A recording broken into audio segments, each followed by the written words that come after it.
네, 안녕하세요. 김원장의 인사이트로 시작하겠습니다. 오늘은 일론 머스크가 다시 공장에 되돌아와서 숙식을 하면서 열심히 일을 한다고 합니다. 과거에 테슬라 주가가 2020년에 10배 상승한 적이 있었거든요. 그때 일론 머스크가 공장에 숙식하면서 하루 20시간씩 일하던 뭐 그런 시절이 있었습니다. 드디어 이제 그걸 다시 시작했다.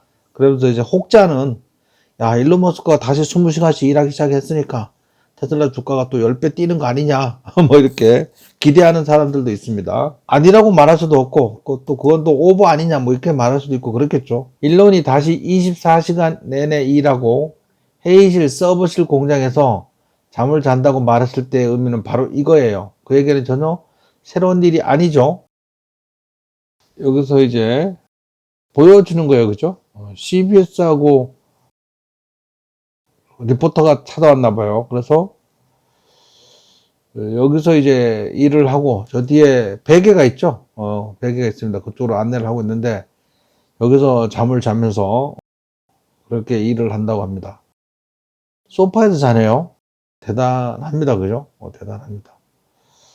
뭐 훨씬 더 좀 좋은 환경을 만들어 놓을 수도 있는데 다른 직원들도 일도 하고 뭐 그러니까 본인은 그냥 거기서 필요하면 쪽잠을 자면서 하루 20시간씩 일을 한다고 합니다. 그죠? 이렇게 하면 우리의 그 머슴인 일론 머스크가 열심히 일을 하면 테슬라 주주인 우리의 주가는 막 올라가겠죠. 하여간 쓰담쓰담 잘하고 있습니다. 대기업합니다. 일론 머스크. 자, 24시간 내내 직장에서 일하고 회의실, 서버실, 공장에서 자는 일상으로 돌아갔습니다. XAI와 테슬라에 엄청나게 집중해야 할 것 같습니다. 중요한 기술들이 출시되고 있으니까요. 이번 주 X 가동 시간의 문제에서 알 수 있듯이 운영 측면에서 큰 개선이 필요합니다. 장애 조치 중모성이 제대로 작동했어야 했는데 그렇지 않았습니다. 그래서 일론 머스크가 잠을 잘수록 효율이 높아진다. 뭐 그런 얘기를 하고 있는 것 같습니다. 일론 머스크가 다시 한번 전시 CEO 모드에 돌입한 것 같습니다. 그래서 워타임 CEO 모드. 최근 몇 주 동안 그의 회사에 대한 게시물이 5배나 증가한 반면 정치 관련 게시물 빈도는 크게 줄였습니다. 그리고 이번 주에 하루에 3번의 라이브 인터뷰를 진행했는데 대부분 테슬라에 관련된 라이브였습니다. 그가 진정으로 즐기고 사랑하는 것은 엔지니어이자 기술 전문가로서 정치가가 아닙니다. 사람들이 사랑하고 세상을 더 나은 곳으로 바꾸는 제품과 서비스를 만드는 것입니다. 보기 좋습니다. 앞으로 몇 달 동안 흥미로운 일이 펼쳐질 것 같습니다. 예, 맞습니다. 맞습니다. 맞고요. 이 사진이 참 일론 머스크 같죠? 뒤통수가 맞는 것 같긴 한데 공장 라인에서 혼자 상념에 잠겨있는 그런 모습입니다. 테슬라의 다음 장이 9일 후에 시작됩니다. 저 얘기죠, 이제. 저는 테슬라 로보택시를 타는 최초의 사람 중 한 명이 될 것입니다. 이는 자동차 소유를 선택사항으로 만들고 주차장을 낭비 공간으로 만들며 다른 모든 승차 공유 기업들이 새로운 현실에 직면하게 만드는 변화의 시작입니다. 바로 안정성, 경험, 편의성, 규모, 가격 면에서 테슬라와 경쟁하기가 극도로 어려워질 것이라는 것입니다. 테슬라는 수십 년 동안 이 순간을 준비해왔고 마침내 그 순간이 왔습니다.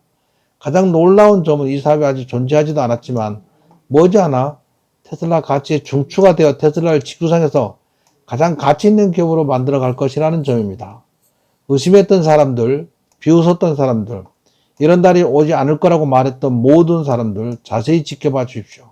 역사가 만들어지고 있으며 여러분은 실시간으로 그 모습을 보게 될 것입니다. 장기 투자자들이 기다려온 순간입니다. 그리고 믿든 믿지 않든 그 순간이 실제로 일어나고 있습니다. 너무나 흥분되고 말로 표현하기 어렵습니다. 테슬라 파이팅! 이렇게 테슬라 로보택시 9 days till 런치. 9일 뒤에 런칭한다는 거네. 텍사스 오스틴에서.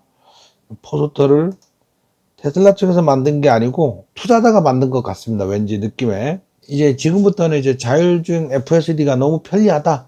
뭐 그런 체험담입니다. 25년 동안 샌프란시스코와 LA를 자전 이동으로 제 시간과 에너지를 엄청나게 소모했습니다. FSD 덕분에 그런 불편함이 거의 사라졌습니다. 이 기술 덕분에 삶의 질이 크게 향상되었습니다. 샌프란시스코하고 LA하고 거리가 한 4시간 거리 되나 봐요. 4시간 운전하려면 굉장히 어렵잖아요. 우리나라로 따지면 부산을 가는 건데, 서울 부산 거리인데, 자율주행으로 가면 쉽다는 거죠. 목표지 찍으면 지가 알아서 가는 거니까. LA에서 교통체증에 시달려온 운전하는 동안 1시간에서 1시간 35분 정도 걸렸을 텐데, 그때는 뭘 할 수 있을지 상상해 보세요. 잠을 더 많이 잤을 겁니다. 서로 뭔가 운전으로 해방되는 그런 느낌입니다. 그죠? FSD 하나만 갖고도. 근데 지금 완전 언슈퍼바이저 로봇택시를 출시한다는 거잖아. 방금 보스턴에 도착했습니다. 개입이 전혀 없었습니다. 미래가 여기 있습니다. 오늘 뉴저지에서 보스턴까지 FSD로 이동합니다. 오늘 뉴저지에서 보스턴까지 FSD로 이동합니다. 자가운전으로 5시간 동안 여행하는 것은 이번이 처음이며 모든 사람이 어떻게 진행되는지 알 수 있을 것입니다. 하지만 실제로 5시간 동안 운전하지 않아도 된다면 정말 대단한 것입니다. 최대 3번에서 5번의 개입이 있을 것으로 추측합니다. 하드웨어 4와 최신 FSD 버전 13이 실행 중입니다. 가는 중이라는 얘기잖아. 갔다 온 게 아니고. 도시 반대편에 무언가를 전달해야 한다고 상상해 보세요. 직접 운전해서 교통체증 속에서 시간을 낭비하는 대신 당신의 자동차가 스스로 심부름을 처리하고 당신은 일을 하거나 다른 일에 집중할 수 있습니다. 돌아오는 길에는 비싼 배달료 없이 커피 주문까지 받아올 수 있습니다. 이 모든 것이 로봇택시가 실현하는 미래에 가능해질 것입니다. 사실 카카오택시 있잖아요. 카카오택시가 결제를 내가 하는 거잖아. 카카오택시에 부탁해가지고 예를 들면 음식 배달을 택시한테 시킨다든지 또는 뭐 현수막을 찾아오는 거를 택시한테 출발지를 거기를 하고 목적지를 독착지를 나한테 하면 그렇게 한 적은 있거든요. 근데 이제 그런 부탁할 필요도 없는 거지. 이번에 이제 옵티머스 로봇이네요. 인간용 로봇이 어느 나라의 GDP에 실질적인 영향을 미칠 수 있는 시기는 언제일까요? 4에서 5년이면 충분히 그렇게 될 거다. 로봇 자동차는 1, 2년 안에 눈에 띄는 효과를 보일 것으로 예상되는데 옵티머스 로봇은 4에서 5년이면 눈에 띌 것이다. 인구 붕괴가 엄청나게 하는데 많은 국가에서 출산율이 급락하고 있습니다. 인구 감소는 문명에서 가장 큰 위협입니다. 인류를 구하기에는 변화가 필요합니다. 인구가 급격히 선진국에 다 급격히 줄어들고 있잖아요. 그런데 이 노동력을 로봇이 대체하는 거야. 만약에 로봇이 없다면 옵티머스 로봇을 대체하지 않는다면 그다음 경제가 붕괴될 거예요. 경제가. 하지만 옵티머스 로봇이 이걸 대체한다면 전혀 다른 상황이 열리게 되는 거죠. 이제 6월 달부터 로봇 택시가 출시되고 언슈퍼바이저 로봇 택시가 출시되고 처음에는 10에서 20대 정도가 시범적으로 운행하겠지만 이제 운행 대수를 늘리고 로스앤젤레스, 샌프란시스코, 샌디에고 뭐 이렇게 미국 전역으로 언슈퍼바이저 로봇 택시가 된다면 엄청날 거고 거기다가 이제 옵티머스 로봇이 이제 점점 올 연말이면 그죠? 테슬라 공장에 투입한대잖아. 이 일을 하게 되면 뭐 엄청난 성과가 나올 것 같습니다. 그래서 내년에는 본격적으로 다른 기업에 판매를 하는 거예요. 다른 기업에. 뭐 그렇게 된다면 테슬라 주가는 상상도 할 수 없을 만큼 많이 급등할 걸로 그렇게 보여집니다. 항상 주가는 오버슈팅이 나오는 경향이 있기 때문에 생각보다 더 많이 상승할 수도 있습니다. 엔비디아가 2023년 1월부터 10배 올랐는데 테슬라가 올해부터 한 2, 3년 안에 10배 오르지 말란 법이 없습니다. 그 이상도 가능할 거라고 생각합니다. 테슬라 주주 여러분들 화이팅 하시기 바랍니다.